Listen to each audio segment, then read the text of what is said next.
Namaskar and welcome to the Bihar Museum Biennale 2021. It gives me great pleasure to introduce the masterclass to you. This is not really a class, this is actually just an engagement with experts from different fields, from different disciplines, all of whom are connected to Bihar. Some are from Bihar, some are from outside Bihar, some just love Bihar. So this is all about Bihar, India and the world. The masterclass is part of the development of the Bihar Museum Biennale. As I started programming for the Bihar Museum Biennale 2021, so many ideas came from this wonderful state, the wonder that is Bihar. And the masterclass becomes an important aspect of the celebration of museum collections, an initiative which is part of the Bihar Museum. As part of the ongoing discussion on the evolving role of museum as a collective institution, we are exploring contemporary museum as a setting where research towards the preservation and storage of our collective cultural heritage can take place, where concepts of living history are explored and efforts towards knowledge documentation undertaken. As we question how museums of the day are increasingly becoming platforms of dialogue and representation through the Bihar Museum Biennale and the conference Bihar, India and the World, Connecting People, Connecting Cultures, we realized how important the learning component is in creating a thriving ecosystem of cultural knowledge. In the light of this, I have designed a series of masterclasses as part of our virtual programming of the Bihar Museum Biennale 2021, exploring the various facets of arts, performance, literature, film, music, criticism, and history. I'm delighted to introduce our experts and their respective masterclasses. Manu S. Pillai on Writing on Culture, moderated by Giri Nandini Singh. A masterclass on writing about culture which explores the basic elements of writing on history and culture. What is history? What is culture? Is there linearity when writing about history and culture? The panel will discuss this and much more. Welcome everyone to the masterclass series hosted by the Bihar Museum Biennale 2021 at the Bihar Museum, Patna. Today we will be joined by cultural historian Manu S. Pillai, who is the author of the award-winning Ivory Throne, Chronicles of the House of Travancore, Rebel Sultans, The Deccan from Khilji to Shivaji, and his most recent, The Courtesan, The Mahatma, and The Italian Brahmin, Tales from Indian History. His books explore the historical narrative with the world-building expertise of a storyteller, presenting engaging and evocative stories of the past to an audience that moves beyond the scholars and the academics. In today's masterclass, Writing on Culture, we will explore the elements of writing on history and culture, structural formats, and questions of representation and perspectives. Welcome, Manu. Pleasure to be here. All right, before we begin, I'd like to inform everyone of the format of the masterclass. After the discussion, Manu will read an excerpt from his book, Rebel Sultans, and then we will be taking a few questions from the audience at the end of the masterclass. So do make the most of that opportunity. You can put your questions in the chat box. I would also like to thank everyone for joining us today and request you to turn your microphones and videos off. Now let's begin. My first question to you is that with India's continuing fascination with its past histories and the multitude of perspectives of representation, how does one navigate writing on history and culture, especially towards a mainstream audience?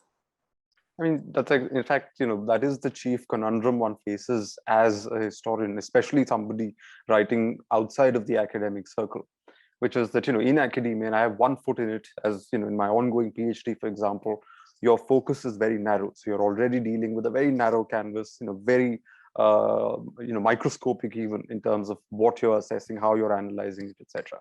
But when you're trying to construct, I like the word that you chose earlier, which is world building. When you're trying to sort of do a grand narrative, obviously there's multiple things that come in, and that's often where the risk also lies, right? You have to read as much as possible, very widely, uh, as much diverse material as possible, in order to be able to not just create the world, but to do it with a degree of accuracy, to ensure that it's happening with the latest academic research, backing your claims and your narrative, and ensuring that this isn't just a sort of half-baked job. You may be an expert in one element in it, but you necessarily must depend on the expertise of others also, which is usually through their books that you refer to.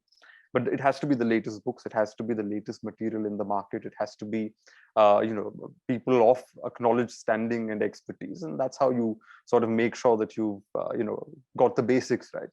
So my formula is quite simple, which is that the narrative itself is not always encumbered with the dryness that you may find in a textbook, but I do tend to sort of make sure the whole book is peppered with lots of footnotes and, well, frankly, endnotes. So each chapter will have hundreds of endnotes, really. And at the end of each book, there will be a substantial chunk. So if you're looking at my first book, for example, 700 pages, of which about 104 pages is notes. Then there's the bibliography. So it's not pure text for about all of the 700 pages. So that sort of creates that balance where you ensure that your sources, your facts, your material is very clear. Every statement, every claim, every fact in there has some kind of backing that people can trace, people can explore, people can check if they want to, especially when you're getting into controversial territory. But all the same, in the construction of the narrative itself, you then have the freedom. Once you're sure of your sources, once you're sure that you've got the latest material, then you're capable of focusing on the narrative, focusing on what we often call the storytelling element, to ensure that it doesn't read sequentially as this happened and then that happened, but also in terms of trying to construct some of the other layers and complexities and details and that human magic around these narratives. So it's really a question of practice, as in most other professions. The more you do it, the better you get at it. But it's doable. It's not. I mean, one can also do popular history in a very lazy way, but then one will get called out for it, as opposed to doing it with a certain amount of academic rigor, but marrying that academic rigor to an ease and a flourish with the pen. And it's not a Himalayan sort of task. One can do it with practice. And yeah, I think more and more historians are trying this technique, even academics. Although in India it's relatively new. In the West, you often find academics do write for the lay audience as well. My favorite example is Mary Beard, who wrote SPQR. She's a Cambridge scholar, but she also writes for what you call the mass audience or the mass market. And that's very normal in Western countries. In India, for some reason, we haven't quite made that bridge between academic research, but more accessible writing. Right. Obviously, the three books that you have, each of them are quite different from, I mean, the way you've approached it has been quite different. And would it be the challenge really in sort of gearing it towards a more inclusive audience? Like, I mean, for instance, Ivory Throne is, again, it's a very intensive work. And I was actually just last week reading Rebel Sultans again. And from the get-go, you sort of pull in the reader. And then my favorite is the most recent one, because I enjoy short forms and short stories, essays, and things like that. So what format is easier? I would like to ask, like, easier to, or more engaging to everyone? I think the reason so my third book, The Courtesan, the Mahatma, and the Italian Brahmin, it's a collection of essays, as you said earlier. And one of the reasons I wrote it is that over the years, after I wrote my first two books, you go to literature festivals, you do these book events, etc.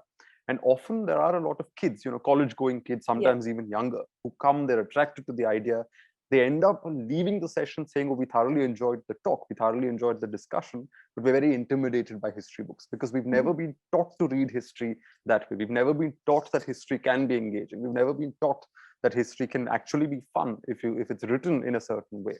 So I realized that, with the third book, what I was trying to do is have a very diverse collection. It's got over 60 essays that, range from mythology to tragic histories and all kinds of things. And even, one or two naughty things such as speculative writing, which historians are not supposed to do. But anyway, I couldn't help myself. But because it was a small piece, I thought I would allow myself the liberty. But the idea was precisely that when each one is only about 4 or 5 pages, you don't intimidate the reader. So my personal effort in that book was that come in, you can dip in, dip out wherever you like. Nothing will overwhelm you. Nothing will last more than 5 pages. If you're not used to reading, don't be scared of the book. If you're not used to history, don't be scared of the book. You may end up enjoying it. And the hope is that if you do enjoy it, the next time you see a heavy academic looking history tome sitting somewhere, you'll give it a chance. Because you'll realize, hold on, I read those essays and I found them interesting. Therefore, I'm willing to give a heavier book that chance. So for me, in fact, the progression was in the reverse, which was that my first was the heaviest. My even now publishers are scandalized when I tell them it was a 245,000 word manuscript, which is basically 2.5 PhDs. Yeah. That was the first one. Then Rebel Sultans, as a challenge to myself, I decided that because The Ivory Throne, the first book, was so immersive, so detailed, and with so many pages, I really wanted to give myself a little bit of a challenge by seeing if I could do something more brisk, spread over a much larger canvas, and try and see if I could pull that all together. So Rebel Sultan's about 300 pages, but it's a much faster pace. It's a much more broad canvas. It's not as focused as The Ivory Throne. And of course, the third book is the lightest of the three because it's a collection of essays. And admittedly, with the Ivory Throne, I can say with great confidence that it was a revisionist work. It brought to light a lot of new evidence. It resurrected a marginalized historical figure. It was an original contribution. With the Courtesan, the Mahatma, and the Italian Brahmin, a lot of these are stories and anecdotes from history that animated me as a reader and a student of history. And obviously, I'm not going to dip into all of these in a full-on researcher's attitude, because I generally work on the colonial period, southern India. That's the sort of space I work on.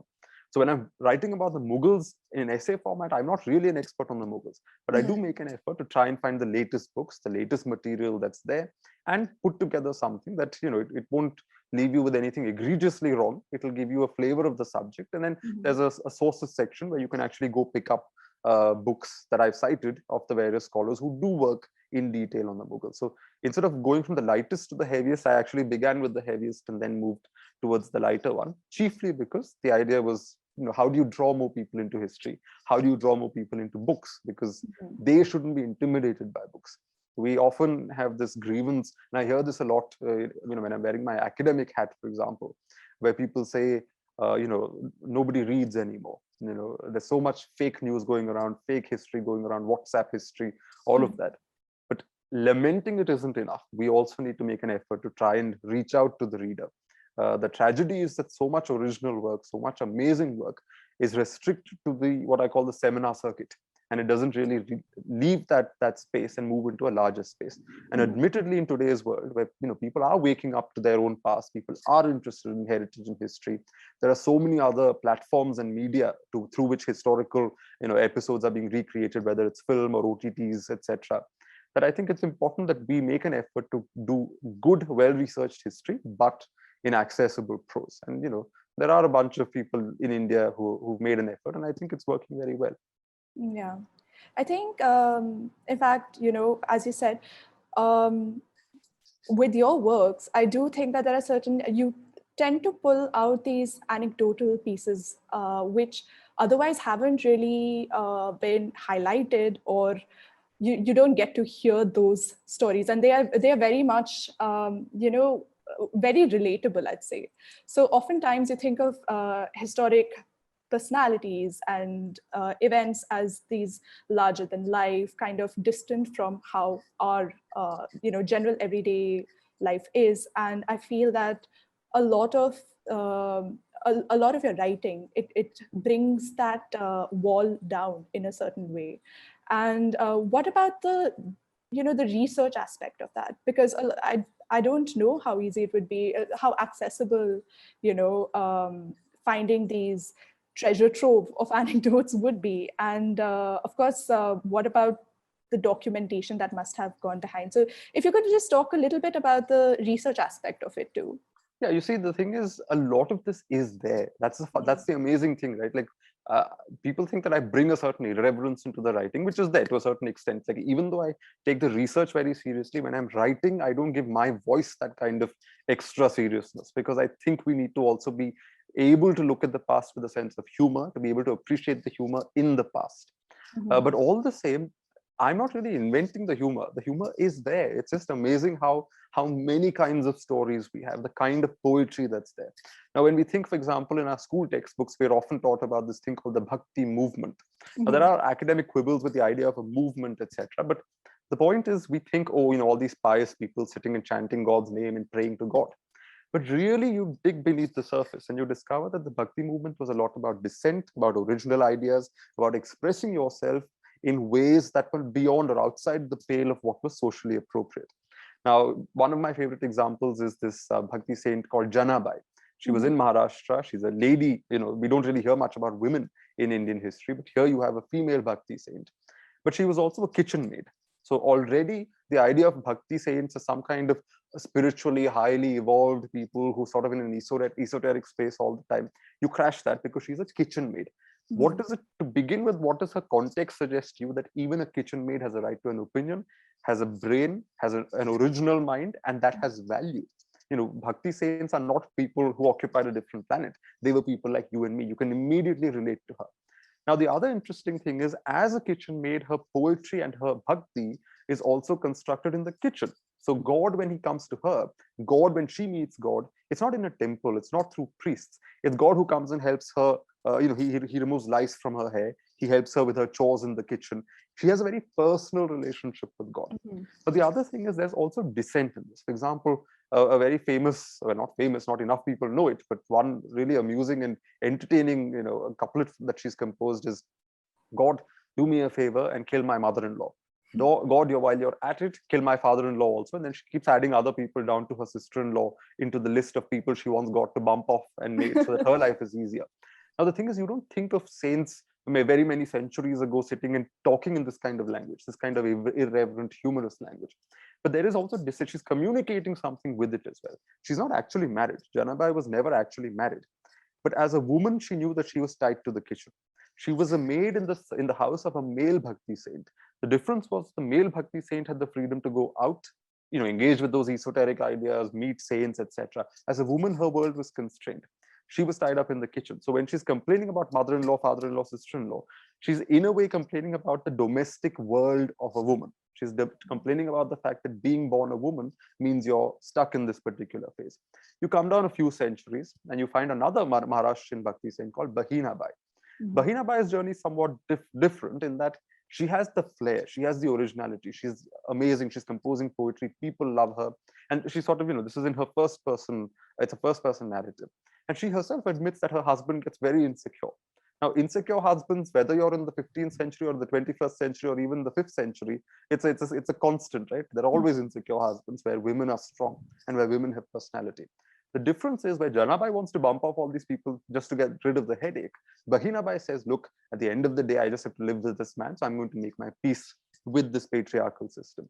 So in that sort of seemingly comical, seemingly very pedestrian language, very like pedestrian context that they're constructing, that is not your classical idea of what religion is about. They're firstly talking about religion, they're talking about challenging social norms and ideas, and they're standing up for themselves and expressing individual original thought. And I think that's the job of a historian, right? You don't merely pull out the anecdote and say, oh, how titillating, how interesting. You have to sort of scratch beneath the surface and think, why is this framed this way? What is she trying to tell me? Is it really about her mother-in-law and her sister-in-law? Is she trying to make a larger point? That is where you really start seeing the bigger sort of point behind all of this. So finding these gems of Indian history is not at all difficult. It's just a question of, are we even looking for them? Because again, we're taught, when we're taught of kings, for example, we think of kings sitting on thrones, in darbars, giving orders, waging war, etc. We don't really think of kings as poets, as strategists, as thinkers. Whether it's Krishnadeva Raya, who wrote a long epic Telugu poem, which has a variety of detail in it, whether it's Shahu of Tanjore, who did a parody of the caste system in the 18th century, a parody that includes this one dialogue on beef that, if a playwright were to write it today, they would get into trouble. But in the 18th century, the Maratha king Shahu, who Shivaji's nephew, was able to talk about it. So if you read his inscriptions and his records, you see the king in that stereotypical way. But if you see his comical take on caste, if you see his parody on the caste system, you're like, oh, hold on, I have a window into this man's mind. It's not just his kingly avatar. As an individual, I'm getting a window into his mind. You look at art, it's not, history isn't just about what is written down in the records. To begin with, not everybody in a caste-based society was literate. So records firstly privilege an upper caste elite view of things, which means you have to look for, the other stories in song, in lore, in mythology, in collective memory, sometimes even in gossip that is passed down various centuries. Because behind all that, there's, at the end of the day, it's trying to communicate something. So even somebody like Tipu Sultan, warrior, conqueror, people fight about how brutal he was, or how much he fought the British, etc. But you go to his summer palace in Srirangapatna, and you look at this huge mural painting there depicting the Battle of Pollalur in 1780. And that art tells you a lot about the king himself, where he's basically painted himself as carnage, heads missing, arms missing, his soldiers are all dying. And in the middle of all this, there's Tipu on an oversized horse smelling a rose as though he's in a garden somewhere, because he's trying to suggest, oh, I'm so regal and I'm so perfectly comfortable with this war because I'm winning it. And how does he depict the Englishman in a palanquin, which is supposed to suggest effeminacy and unmanliness, chewing his nails? So that art is also communicating something of historical value to you. It's not a written down record. It's not a diary. It's not a document in terms of a written down document. It's art, but that art also has value. Architecture has value. So a historian, when you're looking for these sources of history, you need to look in multiple places, and not always in files and archives and records, but sometimes you have to get on your feet, wear your shoes, and go trekking up a fort or into a palace or wherever it is. And as I said, marginalized communities don't even have that. So you have to actually go digging for those songs.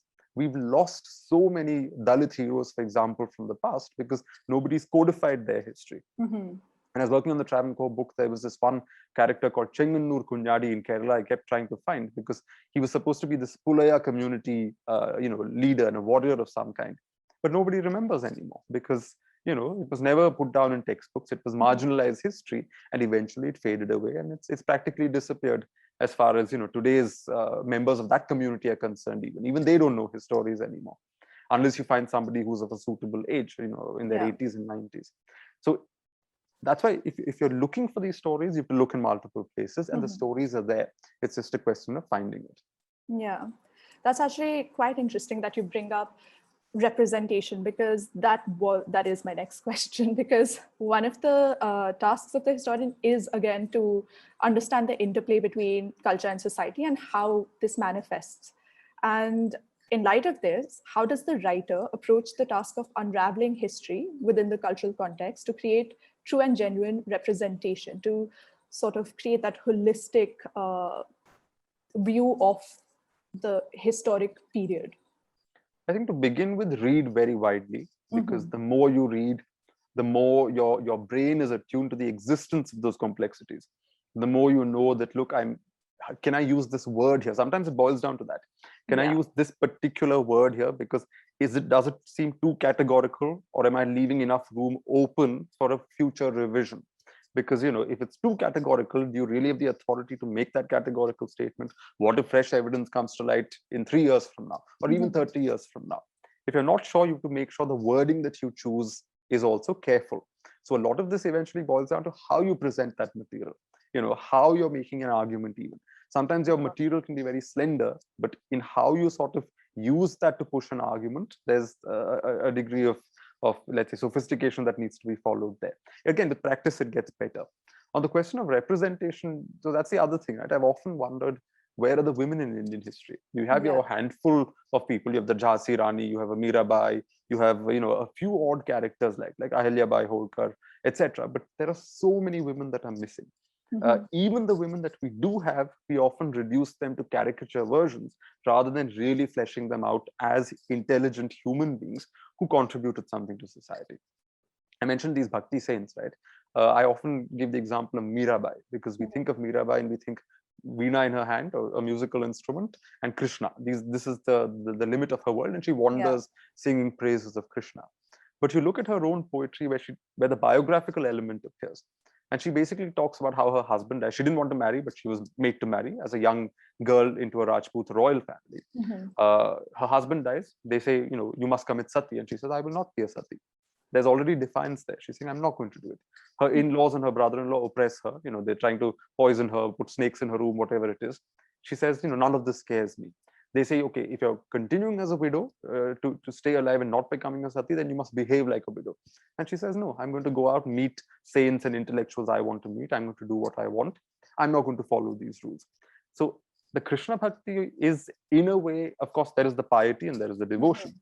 But it is also her way of standing up to that social norm that existed at that time, standing up to a patriarchal order that demanded of her as a widow to do X, Y, Z number of things. And she said, actually, I'm going to do A, B, C, not X, Y, Z. So in Mirabai's story, in elevating only the bhakti to Krishna and the piety, we've forgotten that she was also somebody who resisted social structures that were not very fair to women. And she stood up to it. You go to Karnataka and you have Akka Mahadevi. And she essentially even stops wearing clothes. Of course, they say she covered herself with her hair, etc. But the point is, she's also got a similar background, married to a princely character, walks out of the palace and becomes a naked, wandering saint. And it's a kind of defiance in her own way. So these are just the bhakti saints. Look at women in the epics. You often hear the story of Ahalya, for example, right? Now, what is the Ahalya story? Indra comes to her. He's seen her full of desire. He comes to her dressed and disguised as her husband. And poor Ahalya falls for this little charade, and that's sort of, and then she's cursed to become a stone, etc., etc. But you go back to the original in the Ramayana, it isn't exactly like that. This is a later version that we generally taught through our Amar Chitra Kathas, etc. But if you go back to the original version, she actually knows it's Indra. She actually knows it's not her husband. She knows it's a disguise. She knows it's a ruse. But she has something that the word I would use is curiosity. She's allowed her desire. She's allowed her curiosity. And of course, her husband curses her or whatever, but she's not some kind of infallible, person who was hoodwinked into it. She's given that much room in the original epic to have desire, to have curiosity. Otherwise, every day she's, staying with her sage husband, she's serving him, she's being a good wife. That one moment, that one glimmer of desire, that one glimmer of curiosity, she's permitted that. She may be punished later by him, but the epic itself doesn't try to brush over it. Later retellings try to sort of mask that and say, oh, she didn't even know this was happening. Take Shakuntala. That I've got an essay in the third book on Shakuntala. And you find that the original epic Shakuntala, firstly, not coy. She doesn't need anybody to speak for her. She looks the king straight in the eye and she says, well, if you want a Gandharva Vivaha with me, our son has to be your heir. He must be the next king. There's no ring, there's no curse. None of those elements exist in the original epic, the original version of the Mahabharata. And when she goes to his court, he actively lies. There's no curse that's made him forget her. He lies because he thinks, what if if a stray woman walks in with a child and claims it's mine, what will my courtiers think? So he lies. And she says, she doesn't cry, she doesn't run away, she doesn't go anywhere. She just looks him in the eye and says, even without you, my son will rule all three worlds. You rule in the earth, I fly the skies. She's defiant there. She's not the later Shakuntala who collapses in a heap and her mother has to come and rescue her and all of that. So again, in which version of the epic woman we choose to highlight, there's a politics, there's a certain element of choice there. Whereas the original stories are sometimes surprisingly open to things that we would think that our ancestors would never condone and allow. But no, that's not really the case. The epics are, one of the reasons the epics have been so popular is that everybody has their own dharma. There is no one overarching dharma. Everybody's not sticking to one pattern. So Rama's dharma as a king may require him to do something that is against his dharma as a husband. His conundrum is, which one do I choose? So the original sources are leaving a lot of room to say, look, it's ambiguous. Human existence is ambiguous. You can't really have black and white. It's not black and white or right or wrong. It's sometimes very difficult to get through that gray area. And it's the same with Indian history. It's not black and white. It's not this happened and then that happened and this is one narrative. No, there's a lower caste narrative, there's an upper caste narrative. There's a women's narrative, there's a men's narrative, and the male narrative dominates for obvious reasons around the world. There's, religious narratives, there are non-religious narratives. There's all kinds of things that are bundled together. Trying to make sense of this in context is the challenge of anybody writing on history. Because if you fall into the trap of the same old narratives, you're not really contributing to the argument. At the end of the day, what I write may be challenged in 5, 10 years, in 20 years, saying, actually, no, I'm going to revise his argument and come up with a new explanation for things. That's exactly how it's meant to work. We are, by revising things, we are contributing to it and saying, look, this is how it is. This is the material we have, and this is how we're reading it. Someone else with extra material may read it in a different way a few years from now. So it's always about keeping that conversation open and having the humility to say, look, this is how I make sense of it, and this is how I present it, but I'm open to being corrected. Yeah, I think it's very interesting how initially the stories tend to be colorful and multifaceted, and over retellings you kind of fit them to the norm, and just they sort of conform to the larger social narrative. And I definitely see that happening a lot. What other writers do you think kind of are able to bring that out? What other writers as an individuals, or? Yeah, definitely as an individual. Like today, what other examples do we have which are quite interesting, because they've pulled out strings that we haven't really had to see? I'll actually name somebody else who's doing a masterclass, Ira Mukoti, because she's done this excellent book on Mughal women. She's done this humongous biography of Akbar. Yes. And already in that there is something important, right? History is not just about resurrecting, at least in the kind of work I'm trying to do, it's not just about resurrecting those female characters, for example, as I tried to do in my first book, into the historical narrative. It's also about getting more female voices to actively talk about history. Yeah. Again, I've seen seminars, I've seen these conferences where you see 5 men and then 1 woman on the table. So the more women also enter into this, the newer perspectives, fresher things come into how we're even interpreting certain things. So if you read Ira's Daughters of the Sun, which is about these Mughal women, when you think of Mughal women or any princess really, especially in the Islamic world, you think harem, curtains, they're lounging about in silks. Either they're very unhappy and deprived and nobody's looking after them, or they're scheming, and that's the kind of cliche that you construct. Whereas in her study of these Mughal women across periods, you find that the harem was not an institution like that.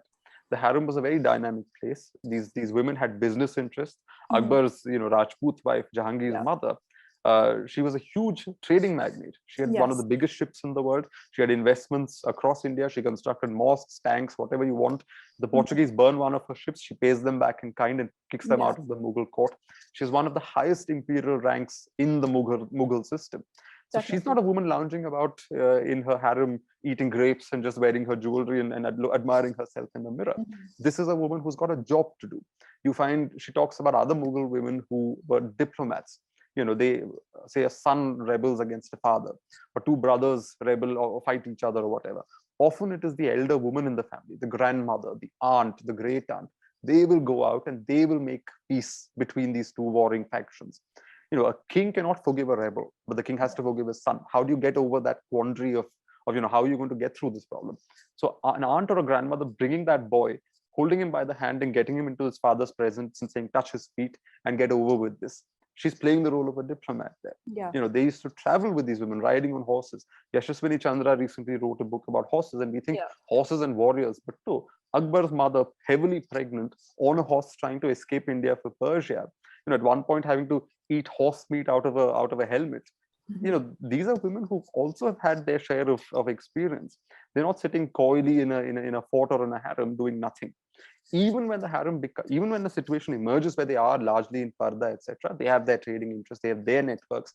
Ira talks about, especially in Akbar, in the Akbar biography, she speaks of how Akbar occasionally had to make sure that certain orders of his were issued, and he had to make sure it didn't reach the harem first, because if the harem found out, they would object and they would try to throw a spanner in the works, which meant they had the kind of power to even lobby the emperor and sometimes resist the emperor. So this is, it's this kind of perspective that really makes you look even at the existing material in a new way. It's not like the material is new. It's not like something new has been discovered in terms of the core evidence, but because you're getting a new gaze, that gives you a fresher way of looking at the same material. I often also say that, if you go back to the early 20th century, to the era of, Sardesai, Jadunath Sarkar, those historians, Yeah. in their time, celebrities really. But they would not have understood something called a feminist perspective in history. They would simply not have understood that there is such a thing, or how to even think about it. Yeah. But today, doing history, you can't ignore the feminist perspective. 20, 30 years from now, there may be an LGBT perspective that we will have to wake up to and realize, hold on, we did not include that as much, or we did not look at it that way. As far as, when we were doing our work in, say, 2020 or 21. So these perspectives also sometimes give you fresh ways of looking at the same material. And that's also where representation comes in. Yeah, more definitely. people from more diverse backgrounds writing about it, I think serves different positive purposes in terms of overall improving the quality of historical work that's being done in the country. Yeah. Earlier on in our discussion, you'd mentioned a little bit about the formats, the structural formats when you're sort of dealing with your writing, and how it doesn't always have to be linear. So obviously now the traditional format of writing about history and culture that we knew from like years ago was linear. What experimentations via the mode of storytelling, I would say, can be taken by the writer to create a truly engaging narrative? I mean, it depends often on who's writing, right? So, example, in The Ivory Throne, you'll find that I often go back and forth a lot in time. So there's one core narrative, which is about the two final sisters, the two final Maharanis of Travancore, sisters. They're feuding over power. Their political context is the core narrative. But thematically, each chapter will have some kind of a thematic core as well. That varies from chapter to chapter. So you've got the common thread, and then you've got different themes that are covered in each chapter, for example. There you go flip a lot between earlier times and then this time. It's not also in a chapter, say, when the core narrative is set in the 1920s, say 24, for example, you may still find that I begin the chapter with something that happened in the 18th century. Because if I bring up that story, it helps me make a point that is relevant to this 1924 event. So, you use that to weave in a larger history without affecting the core narrative. So I'm assuming for some readers, it may not work, but most readers have never complained about it. I've only heard one or two people say that, oh, because it wasn't chronological in a strict way, they found it difficult to understand everything that was happening. That was, it was older readers, and therefore I'm not surprised, because perhaps that's how they've been conditioned to think of how history should be written. But nobody young had any issues with it, because at the end of the day, it makes a point. At the end of the day, when you finish each chapter, all of these different elements come together, and you've made a point, they've understood something. So you've made a point in the core narrative, you've made a thematic point as well, and you've communicated another slice of history that isn't just linked to 1924, but goes back into time and creates that context. I think a lot of this, the non-linear element comes in partly from creating that context, trying to create the world around these characters. A lot of sloppy historical writing leaves that out. This king got up, he did these battles, this happened, he died. But what is the world? Where is he coming from? Who were his ancestors? Who were beneath him? What were his subjects eating? What were they doing? When he's fighting these wars, what are his bankers doing? So these connect you not to one thread, but a multiplicity of threads that are woven around this one. So you're really constructing a fabric. How big the fabric is, how colorful the fabric is, depends on the writer, and depends also on how much material you can pull together without making your narrative unwieldy, without making it difficult to sort of engage the reader, because too much can also be bad. Excess is also a negative quality. So it often has to be the right balance of having that one strong thread, but also having these colorful things around it, because only put together do you actually give them a sense of, this was the world. It's not just this character. This character came out, it didn't just emerge out of nowhere, it didn't just drop from the sky. The context, the background, the foundation of that period has to be clear. And there, I think, that's why I think non-linear styles of explaining these things helps, because you are able to cover a lot more while also communicating one large story. Definitely. I think that's where the whole, the world building and the storyteller skill, which definitely you bring to your writing, that I think that's where it really comes through, because even if you move back and forth between time periods, it just comes together. You'd mentioned thematics, and I think that's quite interesting, because I'd like to discuss what are the ways of approaching a subject or a topic, to critically engage with it without actually coming across too dry or academic. And I think this is something that we've been talking about throughout our conversation, but like a conscious approach or handling of themes. I mean, one of my strategies, at least, I mean, this may vary from person to person, but one thing I do is to try and connect what the larger historical point I'm trying to make through historical figures that lived in that time. It doesn't necessarily mean great men and kings only. As I said, the Bhakti saints, these women wandering kitchen maid, by connecting the larger story to them, human beings always have an interest in other human beings. As we all know why gossip magazines sell so well, because there's always, you may not be interested in that story in the abstract, but when it's connected to somebody else, you're very interested in finding out what it is. And there are lots of people who've actually theorized about how gossip is, essential to human civilization itself. It's one of those gels that brings people together. So if you connect a person sitting here in 2021 reading a book to the 15th century, not in terms of battles, not in terms of buildings, not in terms of what happened in the abstract sense, but to a person who lived in the 15th century. To the Suddenly, personal. to an individual, that world comes alive through that individual's eyes. Yeah. The thing is, core human impulses and behaviors don't change over long periods. Whether you're in the 15th century, whether you're in the 21st century or the 10th century, parents have always had issues with their children. Husbands and wives have never had great marriages. Men have been terrible to women. There are certain core human trends that tend to be common. And by connecting a present day reader to an individual or a person in that period and bringing alive history of that period through that person, you're essentially giving them an easier sort of way to understand everything that's happened. So, when in Rebel Sultans, my second book, I talk about this Ibrahim Adil Shah II. Now, I have the option of going through his career sequentially, saying he came to the throne in this year, then he fought these many battles, he died in this year, there's a succession struggle, that's the story, another king. But I have the option of saying, okay, look at Ibrahim as a man, a 10-year-old boy who suddenly becomes the king of Bijapur when his uncle dies. And the uncle has a colorful life in his own right. He's stabbed to death by two of his own servants to whom he had taken a perverse fancy. That's one of the quotes from, I think, Ferishta's old chronicle. And so 10-year-old boy. So you're basically looking at a child. Then for the next 10 years till he comes of age, there's a sequence of a succession of regions and people sort of jostling to gain control over him. Think of this boy, he's a kid who's in that context. Eventually he comes into his own. And like Akbar in the same period in Upper India, this man becomes this very eclectic, interesting character, where he's a Sunni Muslim. His name is Ibrahim, but he styles himself son of Saraswati and Ganapati. He wants to meet Shaivites, Christian fathers, all kinds of people from all kinds of intellectual backgrounds.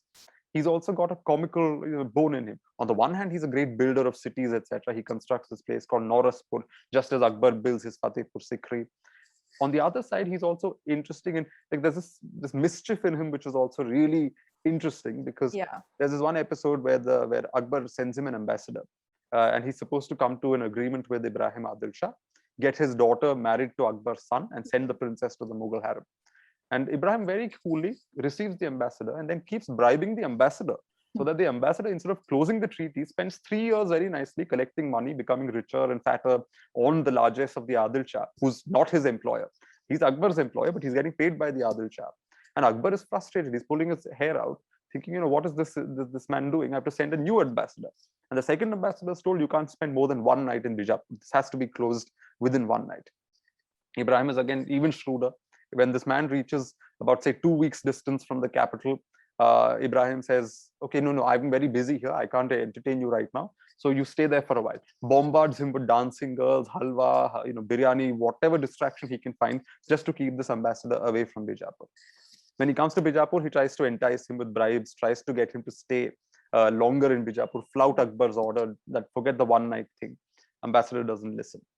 Now, Akbar had this thing called Din-e-Ilahi, as we all studied in our school textbooks. And they wear this a badge of sorts. And Ibrahim says, oh, what is this lovely thing? Can I have a look? And once he's got it in his hand, he says, oh, I consider myself an honorary member of Din-e-Ilahi, so I'm keeping this badge with myself. And he leaves. So the ambassador is now stuck because he has to leave Bijapur within one night because his own emperor has ordered that. But he can't go back to the Mughal court without his badge. So he then has to leave Bijapur and spend another 2 weeks lobbying for the return of all this. In that time, Ibrahim has been forced to give his daughter to this man to deliver to the Mughal harem.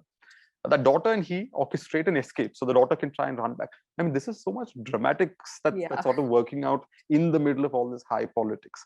You know, you have these interesting bits where kings often complain how they've got these feudal lords who are supposed to maintain 3,000 horses for them or 500 horses or whatever. And I remember this one Rajputana court, which isn't all that far ago, long ago, 19th century, where I think the Raja complains, I forget Raja which state, but he basically complains that, yeah, they're supposed to keep all these horses for me, but when I need it, they send me either lame horses, bad horses, and instead of soldiers, they send me barbers and people from other professions, just put them on a horse and send them to me. I find that really comical. You know, it's so interesting that we think, oh, this nobleman's supposed to supply 500 horses to the king, but the nobleman's also trying to take shortcuts, saying, why should I spend money giving this to my king? So let me find all the worst horses I have, put them together, forget my good soldiers, I'll send him all the worst sort of characters I have in my court and send them off to the capital. Sometimes it can be these small little details. There was this one Travancore Raja who was not very popular because he was eating out of the palm of his servant. So his nephew and heir was very angry that the Raja is being led completely by his servant rather than thinking independently. Now, he shows defiance in multiple ways, but one of the interesting ways of defiance is the Raja is clean shaven, which means the entire court is clean shaven. Nobody has a mustache. If the king doesn't have a facial hair, nobody's allowed to have facial hair. Okay. So the heir who doesn't like the king starts growing this nice, long misha, as we call it, which he can twirl up. So in that act of growing facial hair, there is defiance. You know, it's not something that's written down in the records, but you look at the photographic archive, king, every other minister, courtier, they're all clean shaven. And this one man stands out. He's making a political point via facial hair. So, you know, these stories exist. Now, when you think of in a standard way, oh, this king that was there, this was his heir, they didn't get along. End of story. But these small little details add a certain richness to it. They also add a certain human element to it. Our politicians behave in same ways even today. You know, anybody who's in the world of power, it can sometimes get extremely petty. The same applies to whether it's 1,000 years ago. You know, people could be petty even at that time. People could be petty in Akbar's court also. So once you connect human to human, rather than 21st century person who doesn't understand what the 15th century was, one way of understanding is try and get into the heads of the human beings who made up that space, and that space will mean a lot more to you and it will really come alive to you. Yeah, absolutely.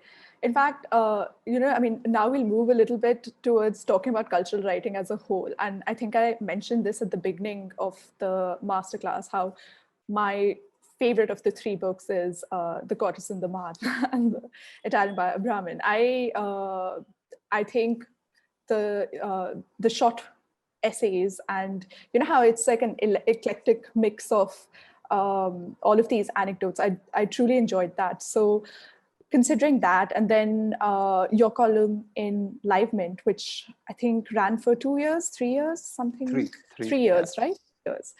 And that has a lighter tone and a handling of the subject, again, which is very different from Ivory Throne, your first book, which, as you mentioned, was the heaviest out of the three, and then Rebel Sultan. So obviously over this last 1 decade that you've been writing and producing, has just the treatment of cultural writing in such a different way. How has it impacted your understanding of the reader and also of the space and kind of the trajectory going forward? I think, you know, it boils down to something I said earlier, which is that I think researchers have to make the effort to reach not only one kind of reader, but multiple kinds of readers. Yeah. You know, as I said, the third book of essays is, in my mind, it was oriented towards people who are not used to reading history. And it was my way of enticing them and saying, look, give history a chance. It can be interesting. It can be fun. Here's a set of essays that won't overwhelm you. My first book, on the other hand, had much nobler intentions about, you know, finding this long lost character, a female character, you know, bringing her out of the footnote and sort of, you know, bringing her to stand in the limelight. It was a different kind of objective with a lot of, you know, material. These are dusty files that hadn't been touched by anybody in 70 years. I was, you know, quite literally the first person to go in and get into these files. And the sort of enthusiasm of that is quite remarkable. That book took me 6 years, but it was amazing 6 years for me, because all those 6 years I was immersed in that process, and because I gave it time, it turned into this large book, but it also was a book that ended up working. But one of the reasons, I'm confident that that book is for a different kind of reader is that, everything was against me when it came out. 700 pages, very long. Even in fact, people in the publishing house had reservations about whether the book would even sell. Yeah. My name, nobody had heard anything of a Manu Espele. Who knew this writer? So first book, 700-page book. My protagonist, unheard of. Barely anyone knew Travancore's last female Maharaja. Who knows any of this? So on the face of it, everything was against me. But that book has been, to date, my most successful book. Yeah. And partly also because it's been 5 years compared to more recent books. But still, it's a 700-page book becoming that kind of a commercial success with an obscure writer, an obscure character, and its length against it, essentially told me that, frankly, if you make the effort, there are readers out there. Frankly, if you make the effort, there are people who will pick up the book that may not seem commercially viable, may not seem to technical wisdom or received wisdom may say, okay, this book is not going to work, but you make an effort and it will work. I think a lot of this depends on firstly knowing your audience, going in with a clear goal as to what you're trying to communicate really, and to whom are you communicating, and what kind of person are you trying to sort of gain access to. Am I writing for an academic audience? No. I mean, I'm doing my PhD, but does it interest me? When I pull out my writer's pen, does it interest me to work in that space? No, it doesn't. But all the same, do I want to marry my research skills from academia to and join it to the pen and make sure that I produce something that's both attractive and serious in terms of the research? Yes, that appeals to me. Because I think there's a larger point to be made about, we need more people reading Indian history. We need more people picking up these books and understanding that Indian history isn't just 5 empires, 5 kings, and 3 battles and the freedom struggle. There's a lot of things that's happening simultaneously at different levels. And only if you sort of get all of these together will you really understand the overall mosaic that makes up Indian history. So a lot of what you describe as culture writing or cultural writing is, I think, trying to firstly understand who you're writing for, writing in a way and tailoring each piece or each work that you're putting out specifically to that kind of audience, knowing at least in your mind that, look, this is the audience I have in mind. I may write one essay this way to impress an art critic. That's a different kind of writing. Yeah. I may write another one in a newspaper for a much larger readership. So sometimes it can boil down to things that are as simple as that. So I can't assume that the reader will constantly like my style because it's my style. Yeah. I have to assume, look, who is my reader? I have to sort of get into their head and then be able to also bring my pen to bear and create something that is appealing and that works for both parties involved. When I was doing my first book, for example, the entire final stage, the parts of the book, 4th draft, 5th draft, it depends on which section. But the final drafts are always about that. The first draft is the toughest because you're getting all your material together. You're creating the skeletal structure of the book. Then you, of course, improve on it. You improve your writing. But the final draft is only at the end of it from the reader's perspective. I'm looking at my own writing from the reader's eye. So I'll take a few months off, not look at the work, and then finally look at it again, not as the writer, not as somebody who's researched this, but how is the reader going to read this? Are they going to be motivated to keep turning the pages? Sometimes I'm the current manuscript I'm working on, there are these wonderful paragraphs I've written, but I've had to cull them out because they may be beautiful paragraphs. They may have a lot of material of value in the paragraphs. But when a reader reads it, they somewhere get into the flow. And therefore, they have to be sacrificed to keep the larger flow intact. Of course, I'll find a way to introduce them into the footnotes or make sure the paragraph and its contents are covered somewhere in the book. But you have to be aware of the reader. You can't merely assume that you've done your work, you've done your research, and therefore people are going to pick it up and enjoy it. And if they don't, then there's something wrong with them. No, not really. You need the reader as much as the reader needs you. You're putting something out there, but you're also giving it to an audience, which means you be aware of the audience and what works for the audience and what does not. As I said, it doesn't mean too many compromises. It doesn't mean sloppy writing. It doesn't mean I'm going to simplify complex ideas, etc. But I'm going to make an effort to ensure the complex ideas do not seem overwhelming. How can you do it? Give examples. Instead of theorizing and sermonizing, make it more lively with examples. People always relate more to examples. So I'm making a point, instead of moving to the next point, for example, la la la la la, that immediately makes it much more easy for people to understand. So you have to, make the effort. I think a good part of that, especially in a country like us, depending on which corner you're standing in, whether it's Bihar or Kerala or Kashmir or Nagaland, the point is each place has so much complexity, so many layers, etc. That, as I said, we have to have the humility to firstly be able to sort of bring it all together, and we need to have the humility when we put it in front of the reader, saying, look, I need to make an effort to ensure the reader also enjoys this. I can't sit on my high horse and say, oh, look, this is what I like, and therefore everybody else must like it. Yeah, I think a lot of the writing happens on the editing table. I think in the end, it really does come down to that. Before I move to the last question, I had this one other question, which is, how have you evolved as a writer? Put aside your hat as a historian and as a researcher, but just purely as a writer. How do you think you've evolved from your first book to now that you're doing your fourth one? I mean, you're in the process of it. How do you think you've grown as a writer, or ways in which, I suppose, matured? No, I think that's the thing, right? Like, even like till your dying day, if you're still writing, you're constantly learning, right? And it's true. It's not just for writers. It's frankly true of any business, any profession. You really keep learning on the go, right? So I spent 6 years on my first book. That equipped me with, I now know exactly how to research. I know how to find my material, where to find it. I'm much faster because I invested those 6 years in the first book instead of being in a hurry. I'm now equipped to be able to do the same thing in a shorter time span. But the writing also changes. You also realize, for example, in the first book, you really are very conscious about, the wording, etc. It's almost like a schoolboy's thing. Like, it's your first book, so you want everything to be perfect. Now, increasingly, I've realized actually that quest for that kind of perfection, is that quest itself problematic? Isn't it about communication at the end of the day? Does it have to be? So in the first book, for example, one of the things I did was because it begins in a certain period, Vasco da Gama's arrival, 1500 odd, and then comes down to 1984. Like, the protagonist dies in 1984. What I did was, the beginning of the book uses slightly antiquated, archaic language, and then as you move towards the middle and then the end, the language also evolves with the time. So the language by the end of it is very contemporary. But the beginning of the book gives you the idea of some kind of antiquated, archaic sort of universe, and as though somebody from the 19th century is writing it. It was a deliberate decision in my mind, because I thought, okay, this will help, create that world. But I'm not going to try it again because that's a lot of work to do that kind of a thing. So I'm going to be very clear right from the start. I've realized, for example, I have this propensity for long sentences, which is a terrible habit in any writer, but I've now trained myself to learn to cut them down. So I know exactly how to break sentences, make sure nothing is too long. I still end up with a few long sentences in each chapter, but the point is, once you're aware of that problem, you're able to then, it sort of stands out to you when you're doing your edits, etc. Otherwise also, as I said, the more you read, the different kinds of writers you read, all of this does end up leaving a certain impact on how you write.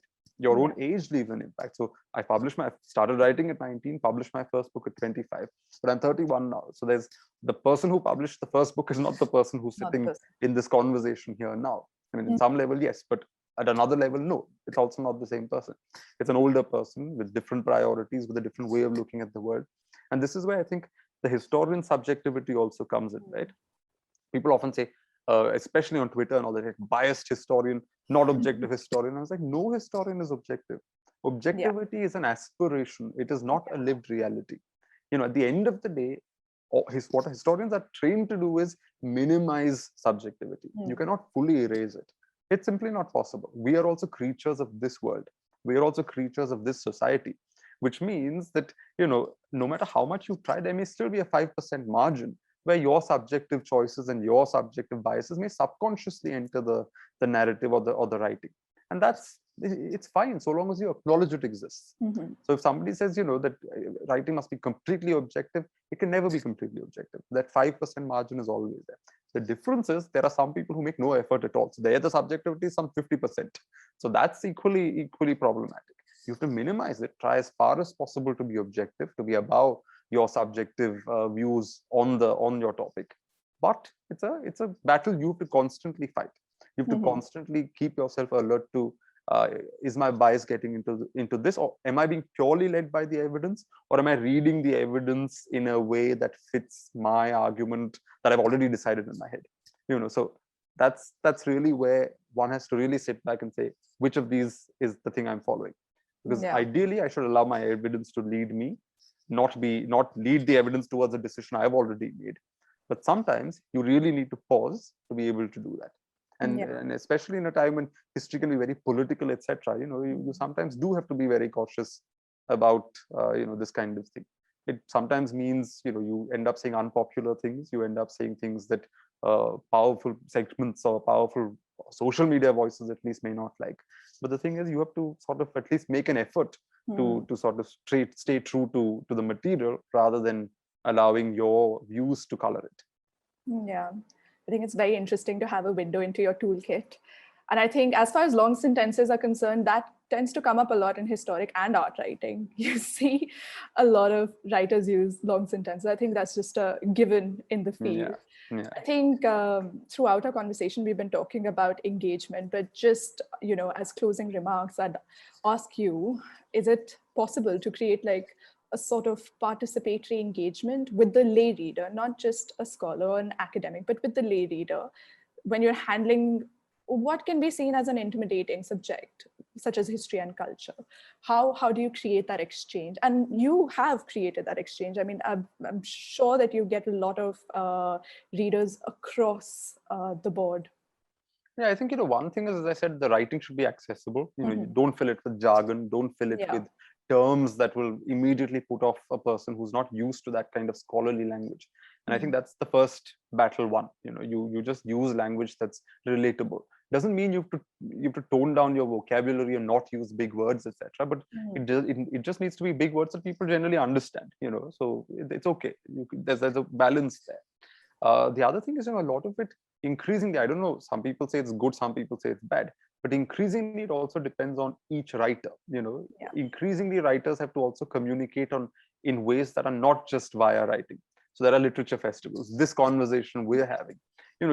You need to be able to sort of marshal your thoughts, not just via the pen, but also in speech, because increasingly, and that's partly because of the way the world is now, there's so much social media, so much visual, so much of a visual element in everything we do now, that people expect that kind of visual element even when it comes to this kind of work. And again, it may be for good or bad, but it is what it is. And I think, in one way, if it drums up more interest for history, I have absolutely no issues with social media. I was once misunderstood. I once gave this interview about where I said, that these characters on social media who make threads and WhatsApp forwards and all that. What I was referring to was people who do what I call WhatsApp history, which is just bad history. But there are equally people who do a very good job, and I can't do it, where you create threads where you can somehow encapsulate in a tweet and fairly interestingly, fairly accurately, a certain argument. But frankly, that also drums up interest in history, right? So for a person who writes books, you may feel threatened. Oh my God, the social media character who doesn't write books, how dare he speak on this, or how dare she speak on this? But frankly, that's also just generating interest in the subject. Is that really a bad thing? Social media, as I said, so much of our history is in art and architecture, etc. Amazing. I mean, Instagram is a great boon because you can post pictures of your monuments, places you're traveling to, etc. So the world of the historian or the writer is no longer some kind of mysterious thing behind a desk where people think you're sitting and doing something very unusual. They can actually travel with you, via social media. So if I go to Mahabalipuram, well, technically via my Instagram, people can see that place as well. And I think these things, instead of categorically saying this is bad or this is bound to create problems, I think we also have the option of making use of it constructively and making sort of, getting on top of it rather than allowing it to sort of bulldoze books or whatever. Reading as a habit is never going to go away. Even if it doesn't grow, there will always be people who read. Now the question is, if you want to entice more people into the reading habit, then you're going to have to need to sort of go beyond books and speak to them on different platforms, in different forms of media, and woo them in. And that's, it's just how it is. We would like to now invite you to read an excerpt from Rebel Sultans, please. I think everyone would be very excited. Paperback edition of Rebel Sultans, which I'm very pleased with, because we were able to add a lot more images I mean, Oh. what I was saying about images, I don't know if you can see this, but look at how sad this man looks. That very expression, it tells you so much about the way these painters also envision these characters. I'll just read the opening paragraph of the book, because I think that in some ways it has a nice beginning and an ending. Absolutely. So here we go. Histories of the Deccan often begin with the story of Shivaji, but in this book, Shivaji appears only at the end. In 1630, when the Maratha noblewoman Jizabai brought forth the second of her two sons, little did she imagine that the boy would grow up to shatter forever the might of the Mughal Empire.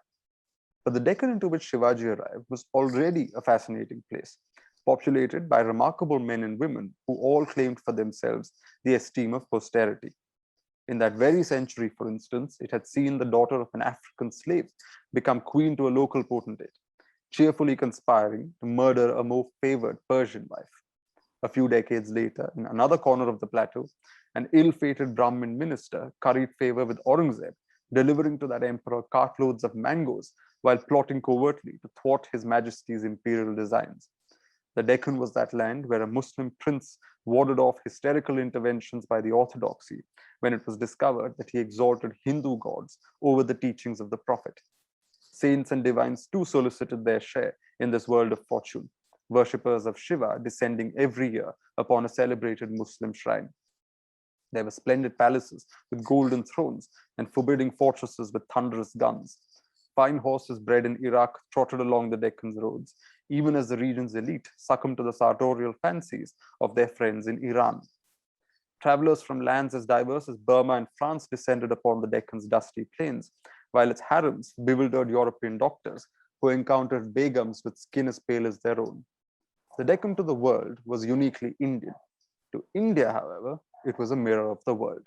This is just the one paragraph start of the book, but I thought it nicely sort of sets the tone for what follows in the book.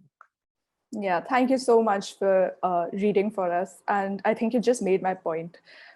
From the get-go, it kind of pulls you in. And I think, I definitely think that beginnings, endings are kind of the skill of the writer. You really have to have a smashing beginning and a smashing ending. That's true. You have to woo the reader in right from the first page. Definitely. Yeah, and I think you've done a really successful job with all three of them, quite frankly. We will now move to the audience questions. I hope everyone's taken the chance to note their questions down, and you would have had, you can put them in the chat box below.